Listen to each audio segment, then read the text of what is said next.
In this video today, I'm going to speak about Roy Keane's mindset and how that can help you going forward in your own university degree. So I've followed Roy Keane's career for a long time. I'm old enough to remember seeing him play when he was at the peak of his powers at Man United. And one thing I always admired about him was firstly his high standards, his determination. He never gave up as well. He had this incredible mindset, which always made him stand out for me as a kid from other players.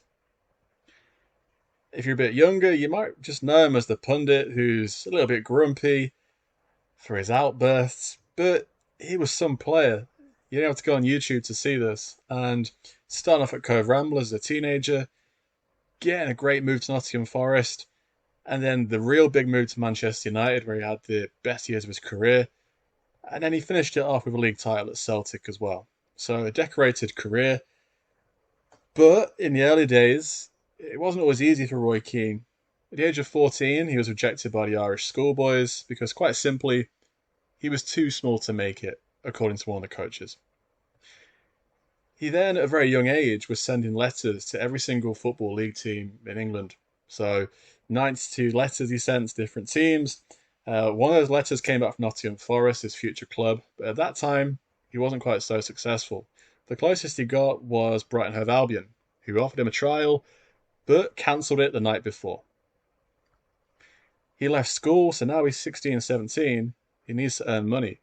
And he got some very brief roles in manual labour, but then he got a break playing for Cobh Ramblers.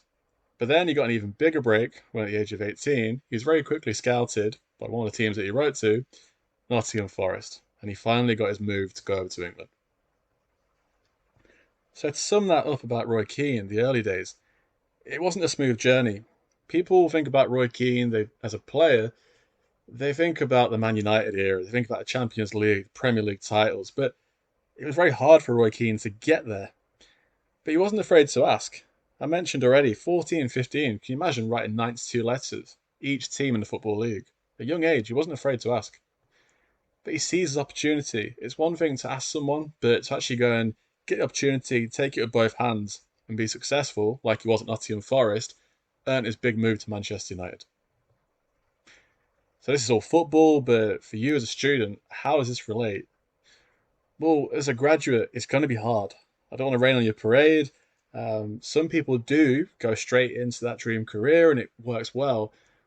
But for most of you, if not all of you really, you're going to be rejected at some point, whether it be an internship, a job, a master's application, PhD. It won't be a smooth journey, but you have to keep going. I know so many people that they give up.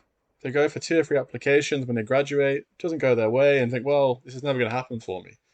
They go for a mediocre job because it pays okay, and they're not truly happy. So you have to work hard. Very, very simple, but you do have to work hard. And really importantly as well, you need to have a plan. And this goes back to another quotation from Roy Keane about going with the flow.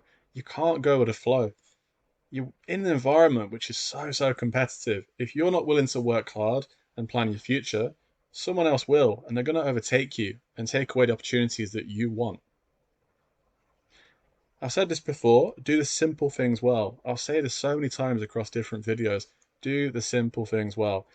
And what you need to do is, firstly, if you're really not sure about a career, that is fine, by the way. If you're in the early stage of a degree, you're not really sure, you've had so many different modules, your head's turned different ways.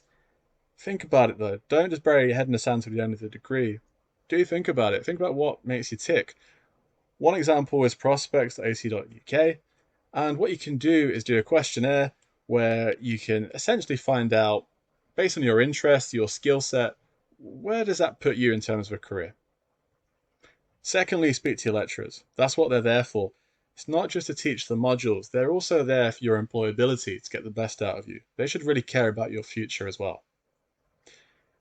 You also need to do stuff by yourself. It's not about just holding the hand of the lecturer. You need to network as well. So you need to find people in your area. Once you start to get a feel for what you're interested in, find those people, LinkedIn, Twitter, Instagram, whatever it may be. Find those people, speak to them, absorb information from them. Get experience. Your degree alone is dead in the water. You need experience. You need to stand out from the crowd. Most people won't listen to this basic advice. You need to make sure that you do. You get the experience, You stand out from everyone else and you have a much better chance of getting a career that you want that makes you happy. Okay, so that was my short video on Roy Keane's mindset. I'll be very grateful if you subscribe to the channel to keep up to date with my content. And also, if you'd like to discuss this any more, you can speak to me on Instagram at Sports Science Hacks. Okay, thanks for listening, and I'll see you in the next video.